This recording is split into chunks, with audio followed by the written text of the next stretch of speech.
Tuwing pumupunta ako dito, naaalala ko ang lahat. Parang kahapon lang.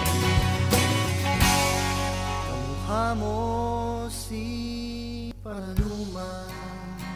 Parang ang tagal na naming magkakilala. Tayo ay bata pa. Yung mga gusto ko, gusto rin niya.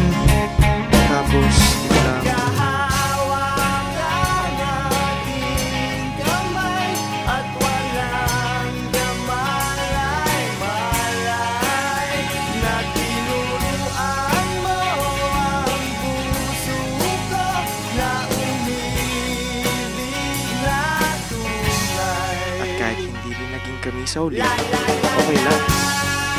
Bagay naman sila ng first love ko. In fairness, bagay yung dalawa.